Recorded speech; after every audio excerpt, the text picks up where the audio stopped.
Friends, welcome back to my channel. My name is Ankur Mehandratta. दो ऐसे superstars की बात करेंगे, जब वो इंडस्ट्री में आए थे ना, तो उनके ऊपर टैग तो नेपो किड का था, पर अब वो सुपरस्टार बन चुके हैं। और वो भी ऐसे सुपरस्टार के आज उनकी करोड़ों में फैन फॉलोइंग है, और उनकी जब फिल्म आती है ना, तो करोड़ों कमा कर जाती है, और उनके पीछे जनता बावली है।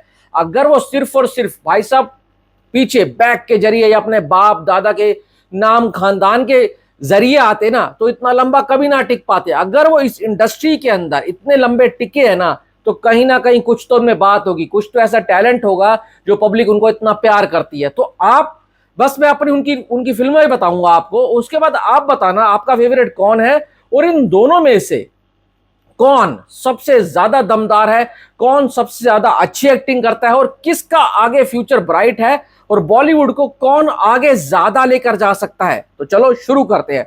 सबसे पहले बात करते हैं ग्रीक गॉड यानी कि ऋतिक रोशन। कहो ना प्यार से शुरुआत करी, और उन्होंने रोमांटिक फिल्मों के मायने ही बदल दिए। भाई साहब, रोमांटिक फिल्मों का मतलब होता था पहले चॉकलेटी हीरो होता था, कोई बॉडी वॉडी नहीं होती थी। पर जब ये बंदा आया तो इन्होंने इंडस्ट्री के अंदर ऐसे तहलका मचाया, ऐसी खलबली मचाई कि भाई साहब सारे के सारे अवार्ड लेकर चले गए, और हर यंगस्टर्स के दिलों की धड़कन बन गए। और लड़कियां तो इनके पीछे पागल हो गई जब पहली फिल्म आई थी, और उसके बाद इस बंदे ने कभी पीछे मुड़कर नहीं देखा। पर सिर्फ और सिर्फ रोमांटिक फिल्मों में नहीं, इस बंदे ने हर तरह के जॉनर में अपना हाथ आजमाया है।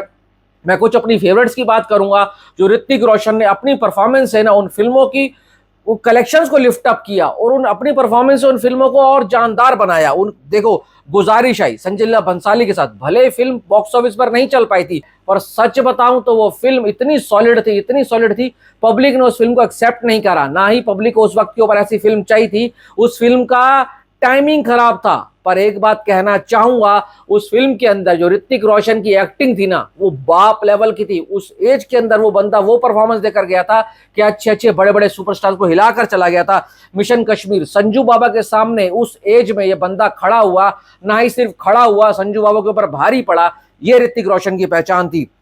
सुपर 30 आई, अनंत कुमार का भाई साहब इन्होंने बायोपिक प्ले करा, पर उसके अंदर जो इन्होंने लहजा पकड़ा था, जो जुबान पकड़ी थी उस देसी आदमी की ना, वो देखकर सारी की सारी दुनिया दंग रह गई थी। कोई मिल गया आई, क्रिश आई, इन फिल्मों से तो आज तक ये जाने जाते हैं। और अब आपको पता है जब क्रिश 4 आएगी तो बॉक्स ऑफिस के सारे रिकॉर्ड टूटने वाले, और इस फिल्म से तो वो भाई साहब डेब्यू भी करेंगे।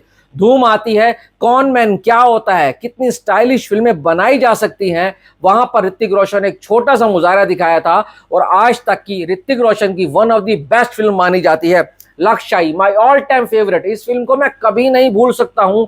इस फिल्म ने जितना मुझे सिखाया है ना, शायद ही किसी फिल्म में सिखाया हो। भाई आज भी ना, मैं इस फिल्म का एक डायलॉग है, कभी कभी याद करता हूं। जब मैं डिमोटिवेट होता हूं ना, मैं इस फिल्म के डायलॉग को याद करता हूं। उस फिल्म का एक डायलॉग था, चाहे घास काटो चाहे कुछ भी करो, पर ऐसे परफेक्शन से करो, इतने अच्छे तरीके से करो ना कि सब के सब देखते हो रह जाए। मतलब कि अपने काम को मैं इतना घुस जाऊं, इतने पैशन से, इतने भाई साहब दिल से करो ना कि सबको हैरान कर दो। मतलब वो फिल्म हमारे को इतना कुछ सिखाती है। लक्ष्य बहुत जबरदस्त फिल्म थी, और ऋतिक रोशन का उसमें काम एक नंबर था। काबिल को कैसे भूल सकते हैं, एक अंधे आदमी का किरदार इतने भाई साहब परफेक्शन के साथ, इतने ईज के साथ निभाकर चला गया था कि भाई सब भूल गए थे। और वो अक्सर शाहरुख की फिल्म के साथ उसका क्लैश हुआ था, वहां पर काबिल और आई थिंक रईस टकराई थी। दोनों की दोनों फिल्मों ने ठीक ठाक कलेक्शन किया था, पर ज्यादा पब्लिक भाई साहब काबिल को पसंद कर रही थी। काबिल उनकी आज तक की one of the best performance है उसके अंदर। उसके बाद वह विक्रम वेदा, भाई साहब नेगेटिव कैरेक्टर, बंदा फाड़ कर चला गया था। इस बंदे को इतनी बड़ी बड़ी दाढ़ी दे दी थी, शर्ट फटी हुई पहना दी, वहां भाई साहब इनका एक यूपी वाला टच दिया, एक देसी डॉन कैसा होता है। इतना ज्यादा भाई साहब ब्रिलियंट काम था, इतना ज्यादा ब्रिलियंट काम था। भले ही फिल्म बॉक्स ऑफिस पर उस हिसाब से कलेक्शन नहीं कर पाई थी, पर ऋतिक एज वेदा कमाल का, भाई कमाल का अपनी छाप छोड़कर गया था। जोधा अकबर 4.5 घंटे की फिल्म, अगर किसी ने भाई साहब इस फिल्म के अंदर पब्लिक को बिठा कर रखा था, दो बंदे थे, एक तो डायरेक्टर, दूसरा ऋतिक रोशन की एक्टिंग। भाई साहब 4.5 घंटे बैठना कोई आसान बात होती है। ऋतिक ने वैसे तो बहुत अच्छी अच्छी परफॉर्मेंस दी है, पर ये वो फिल्में हैं जो पब्लिक के दिल में घर करके चली गए। दूसरी तरफ उस स्टार की बात करते हैं जिन्होंने शुरुआत करी थी रोमांटिक फिल्मों से, पर आज उनके पास जो फिल्में हैं ना, बड़े से बड़ा सुपरस्टार उनके पीछे खड़ा है, वो आगे खड़े हैं और वो लोग उनके पीछे हैं। भाई साहब देखो, फिल्म आई सवरिया, नहीं चल पाई। इन्होंने भी शाहरुख खान के साथ सामने, इनका ओम शांति ओम थी आई थिंक, उसके क्लैश होता। पहले मैंने ओम शांति ओम देखी थी, फिर मैंने सवरिया देखी थी। ओम शांति ओम देखो, मैं सच बताऊं तो मुझे फराह खान का सिनेमा पसंद नहीं है, पर फिर भी फिल्म पैसे कमा कर चली गई थी। पर सवरिया फिल्म इतनी अच्छी नहीं थी, पर वहां से एक भाई साहब कंफर्मेशन हो गई थी कि बॉलीवुड को नया सुपरस्टार मिल गया है।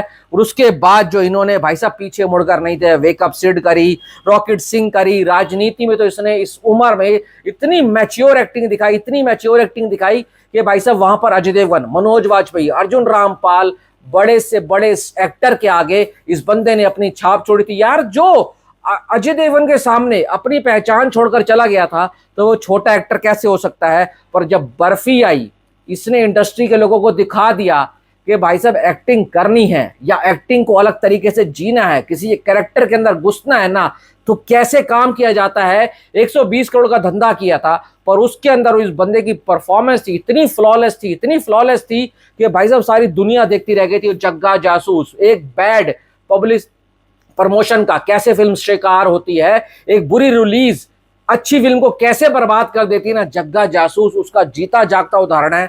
आज भी कह रहा हूं, जग्गा जासूस बहुत से लोगों ने देखी नहीं है, इवन लोगों को पता ही नहीं है कि रणबीर कपूर की फिल्म है, नेटफ्लिक्स के ऊपर है, एक बार जाकर देख लो। बाप बेटे की कहानी है, ना रुला दे तो मेरा नाम बदल देना।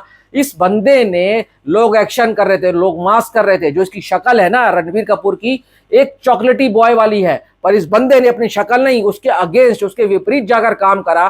फिल्में फ्लॉप भी हुई हैं इनकी, शमशेरा फ्लॉप हुई है, पर उसके बावजूद भी ये बंदा एक्सपेरिमेंटल सिनेमा करना चूका नहीं, और इसने आज ऐसी मुकाम के ऊपर पहुंच गया है कि सबको टक्कर दे रहा है। बॉम्बे वेलमेट, ये भी एक्सपेरिमेंटल सिनेमा था, 150 करोड़ के आसपास आई थिंक वो फिल्म थी। इतनी बुरी तरह पिटी थी, इतनी बुरी तरह पिटी थी कि यहां पर रणबीर कपूर ने अपना पूरा आरके प्रोडक्शंस, यानी कि वो अपने दादा का प्रोडक्शन वो दोबारा से शुरुआत करा था, और वहीं पर वो बंद भी हो गया। पर बंदा नहीं रुका। संजू को मैं कैसे भूल सकता हूं, जो एक संजू बाबा को भुला दिया था। संजय दत्त खुद भूल गए थे कि मैं असली हूं या रणबीर कपूर असली है।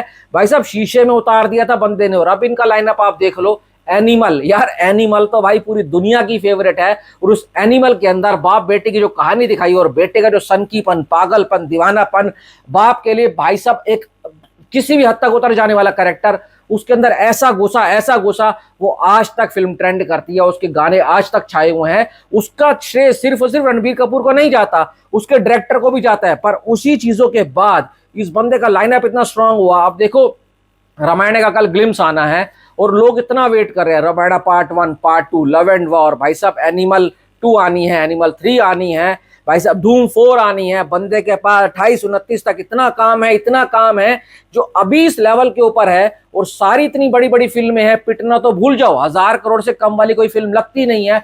तो सोचो 2030 में पहुंचते पहुंचते ये बंदा कहां पहुंच जाएगा।